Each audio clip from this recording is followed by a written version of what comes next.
We'll start with some celebrations and announcements. Brian Hodges. Good morning, everyone. Are you kidding me, Terry Olson? That's the best you can do. Good morning, everyone. Good morning. I want to give a quick shout out to Bill Moffitt. Recently went on a trip to Iowa to look at artful learning schools, and Bill was a rock star. As you know about Bill Moffitt, he has a very grounded philosophical sense about what's right for schools, that we never close schools. We'll do everything we can to keep them open. But Bill's lens, Bill's professionalism, everything Bill does for this district, I don't think we appreciate Bill enough. So Bill, thank you for what you bring to Douglas County Schools. We appreciate it. Marie Unger. All righty, good morning, everyone. Hope you all had a fabulous Thanksgiving and heading into the holidays. Hope it's fabulous for you as well. We have a great gift, I think, that has something we need to acknowledge, and that is, I think it was not quite a year ago at this exact meeting that we recognized a colleague who was going to be facing some pretty significant struggles. And I get to stand here today and let you know that that colleague is done with his chemotherapy, has had a reverse surgery, and is doing great. So Ty, welcome back. Glad to have you.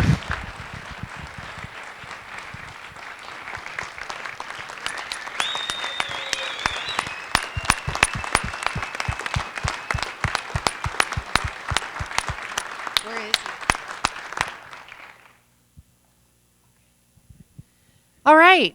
I would like to recognize Saddle Ranch Elementary. Many of you may have seen on the news the Stock Stars, which came from a group of kids that were trading stocks after school. And 3 of the students from Saddle Ranch were recognized for having the most success. And I'm not just mentioning it because one of those students was Derek Cheney's daughter, but one of those students was Derek Cheney's daughter. So congratulations to Saddle Ranch for having Stock Stars, an after-school program, and the recognition on 9 News.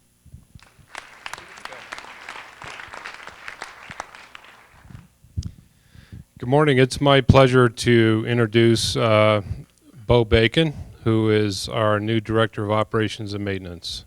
Bo comes to us from Aurora Public Schools, highly recommended, and please welcome Bo.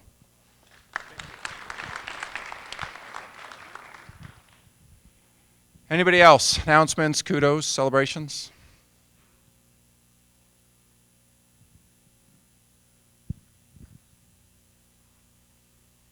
Thanks, Chris. Yes, just wanted to mention a couple of highlights, and this is not an exhaustive list, so there may be others that would be similar, but Mountain Vista High School, Mike Weaver is telling me that all 11 fall varsity teams earned team academic honors. Fantastic achievement there. I also want to mention that last Friday I had an opportunity to go with a Chaparral staff member, Chris Stirrup, out to the CU Medical Center and spend the morning with Chris there and about 50 students from around the district, many of them from Chaparral, but also from Douglas County and Rock Canyon, other district schools.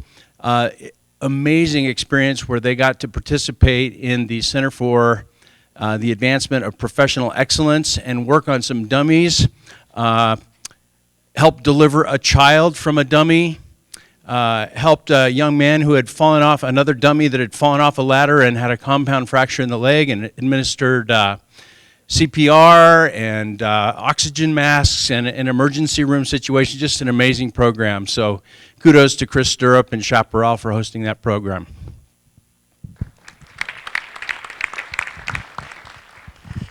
Updates from middle level. One of the great things about being a director is I have the opportunity to visit our 9 phenomenal middle schools. Have been spending lots of time with my principals in classrooms looking at the great instruction that's taking place. As many of you know, Dr. Tony Wagner will be in later today speaking at Mountain Ridge in the evening. But one of his visits, when he gets off the plane, will be going to Mountain Ridge High School. Mountain Ridge, like all of our high schools and middle schools, are very innovative, do some great things. Tony will have an opportunity to see some of the innovative things that are taking place in the schools, taking a look at some of the classes. It's very exciting. We're very proud to showcase what our teachers are doing. Real proud. I'm really proud of what I see at our middle schools. I know we're tireless with what we're doing, and it's hard work. But I appreciate certainly the work of our principals. It's good stuff.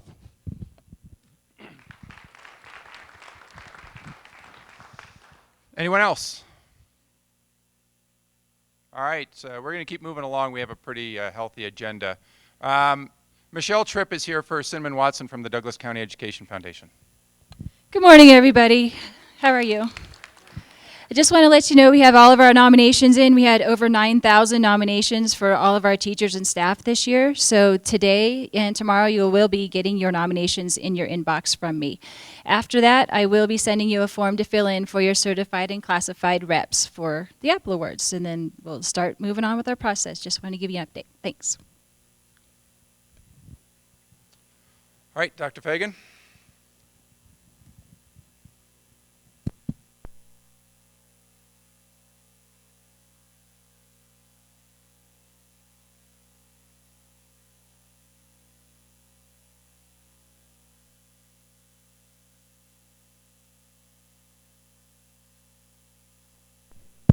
Okay.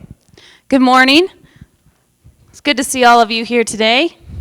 I think we have really spent a lot of time on Site Standard 1, outcomes, although I still contend it's the most challenging of all. And I still walk into classrooms, and I know all of you do too, because we've had these conversations where I say, why are we teaching this? So I know that it's a process, it's a marathon. It takes time for people to start to move, but I still contend Standard 1 is the most challenging, and from there it actually gets easier. So this is good news, because I feel like as a group we've really sort of tackled that piece. And associated with that, it's probably time for us to move on to Standard 2, which is also Stage 2. We put this together because some people really were struggling with the big picture. They needed like a graphic, and Sina and Justin have a graphic too. But we put this one together using backward planning as the content as well as the delivery model, so I hope that doesn't confuse you too much. But the notion here is that you have enduring understandings across the top, and of course enduring understandings go over many things, not just backward planning, and so that's why the white bar continues past the line here of backward planning. And then you have sort of your big picture outcome, what you're aspiring to, and then its components. And what we're trying to help teachers understand is back to that concept of that when you build a unit, you don't build a unit for Stage 1, or you don't build a unit for enduring understandings. You build a unit on backward planning. And still the units that we're getting, and you're going to see this today because we have examples for you, still the units we're getting are too narrow.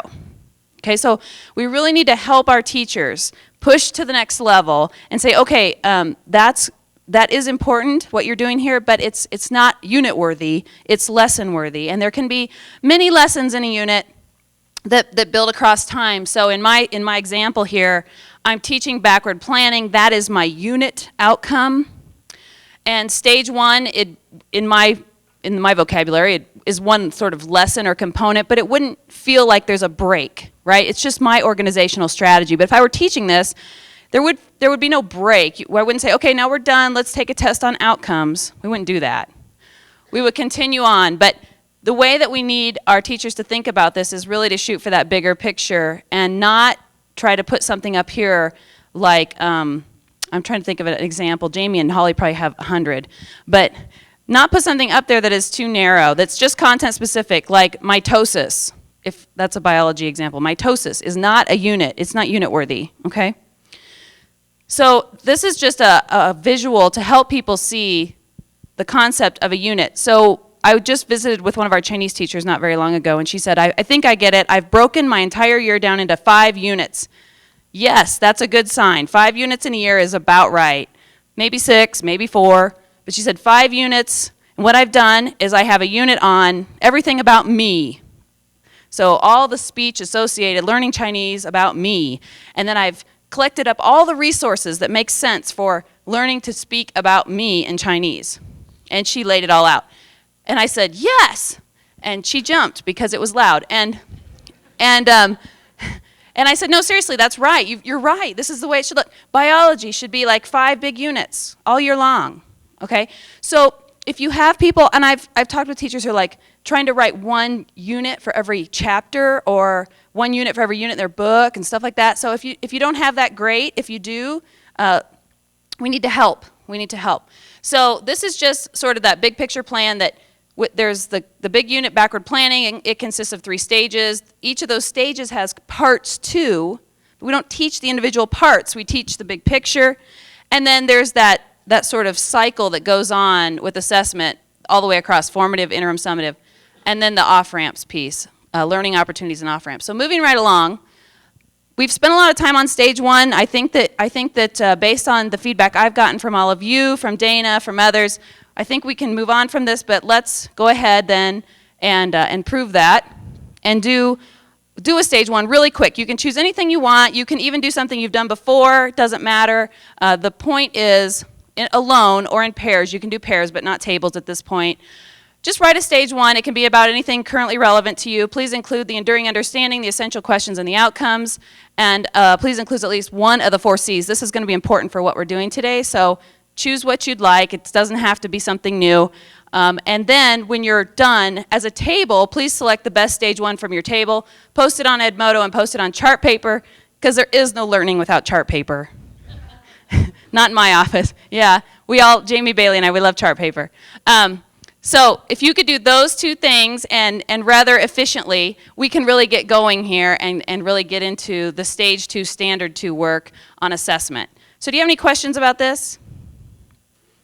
Choose anything, whatever you want, but understand you're going to continue with that throughout the morning. So don't choose something that you don't want to talk about anymore.